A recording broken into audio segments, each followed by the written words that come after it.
جب بھی اللہ کی اس زمین پر کسی انسان نے تکبر کیا، ظلم کیا تو اسے نشان عبرت بنا دیا۔ تو ویسے ہی حضرت موسیٰ علیہ السلام کے زمانے کون کے قبطب مالک سے جو مصر کا بادشاہ بنا، جس کا نام والد بن سبنریان تھا، جس کو پوری دنیا فرعون کے نام سے یاد کرتی ہے، وہ انسانوں پہ ظلم کرتا تھا اور جو لوگ غریب تھے ان کا حق کھاتا تھا، ان کو سخت مزدوریاں اور کم اجرت دیتا تھا، اور جو انسان اس کا غلام نہیں بنتا تھا اس کو ختم کر دیتا تھا۔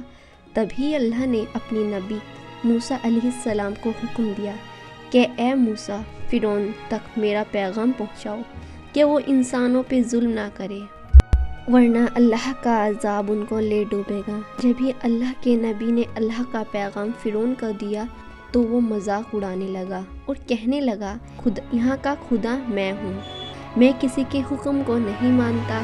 تو بس اللہ اپنی نشانیاں حضرت موسیٰ علیہ السلام کے توسط سے دکھاتا رہا، اور پورے مصر حضرت موسیٰ علیہ السلام موسیٰ کے معجزات کو دیکھ کر حیران ہوتا گیا۔ کچھ ایمان لے آئے اور کچھ فرعون سے سوالات کرنے لگے۔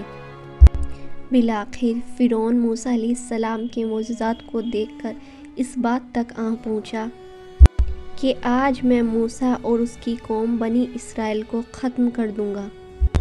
اللہ نے اپنے نبی موسیٰ علیہ السلام تک پیغام پہنچایا کہ اے موسیٰ، رات میں اپنی قوم کو لے کر اس شہر سے نکل جا۔ تو یوں حضرت موسیٰ علیہ السلام اپنی قوم بنی اسرائیل کو لے کے وہاں سے جانے لگے۔ اس بات کا علم جو فرعون کو ہوا تو وہ حیران ہو کر کہنے لگا، کچھ بھی ہو جائے، موسیٰ اور اس کی ساتھیوں کو میں قتل کر کے ہی چھوڑوں گا۔ وہ اپنے جاہ و جلال کے ساتھ بنی اسرائیل کو ڈھونڈنے لگا۔ بس آگے آگے اللہ کے نبی موسیٰ علیہ السلام اپنے قوم کے ساتھ، اور پیچھے پیچھے لشکر ان کو مارنے کے لیے آتا رہا۔ بالآخر بنی اسرائیل دریا تک پہنچی اور فرعون کا لشکر پیچھا کرتے کرتے ان کو دیکھنے لگا۔ جب بنی اسرائیل نے فرعون کے لشکر کو دیکھا تو حضرت موسیٰ علیہ السلام کہنے لگے، اے موسیٰ علیہ السلام، تم نے ہمیں کہاں پھنسا دیا اور پیچھے فرعون کا لشکر ہمیں مارنے چاہتا ہے۔ اور آگے اللہ کے نبی حضرت موسیٰ علیہ السلام فرمانے لگے، اے لوگو، گھبراؤ نہیں، اللہ ہمارے ساتھ ہے۔ یہ کبھی نہیں ہو سکتا کہ فرعون اور اس کا لشکر ہمیں پکڑ لے۔ سب کہنے لگے، موسیٰ، اب ہم آگے کیسے جائیں گے؟ بس اتنی دیر میں آواز غائب آئی، اے موسیٰ، اپنی عصا اس دریا میں دیوان۔ تو بس جیسے ہی موسیٰ علیہ السلام نے اپنی عصا دریا میں ماری تو آدھا پانی اس طرف اور آدھا پانی اس طرف، اللہ نے بیچ میں رستے کو واضح کر دیا۔ اسرائیل کے کچھ قبائل کے لوگ کہنے لگے، اے موسیٰ، ہماری آپس میں بنتے نہیں، خدا کو کہو کہ ہمارے لیے الگ الگ راستے بنائے۔ اللہ کے نبی موسیٰ علیہ السلام نے اس دریا میں 12 جگہوں پہ عصا ماری اور پارائے الگ الگ راستے بنے، اور وہ پارائے اب الگ الگ ہو کر دریائے نیل سے جانے لگے۔ جیسے ہی وہ نظارہ فرعون اور اس کے لشکر نے دیکھا تو وہ بھی حضرت موسیٰ اور ان کی قوم کے پیچھے آ گئے۔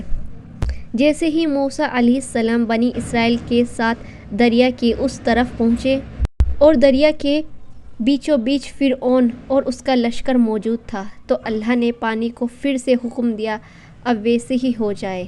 تو جیسے پہلے تھا تو بس وہ پانی پھر سے مل گیا، اور فرعون اور اس کا لشکر ڈوب کے مرنے لگے۔ یہ پورا منظر حضرت موسیٰ علیہ السلام اور ان کی قوم دیکھ رہے تھے اور اللہ کا شکر ادا کر رہے تھے۔ اتنی دیر میں فرعون چیخ کر کہنے لگا، میں بھی فرعون کے خدا کو تسلیم کرتا ہوں۔ اتنی دیر میں آواز آئی، اے فرعون، اب ایمان لاتا ہے جب تو جہنم کی دہلیز تک آ پہنچا۔ اے فرعون، ہم تیرے تکبر اور تیری لہش کو آنے والے لوگوں کے لیے نشان عبرت بنائیں گے، تاکہ ہر انسان یہ جان لے کہ زمین پر کسی انسان کو تکبر راس نہیں آتا۔ آج بھی اللہ نے فرعون کی لاشھ کو نشان عبرت بنا کے رکھا ہے۔ بے شک جس انسان نے تکبر کیا، انسانوں پر ظلم کیا، وہ اللہ کی رحمت سے دور ہو گیا۔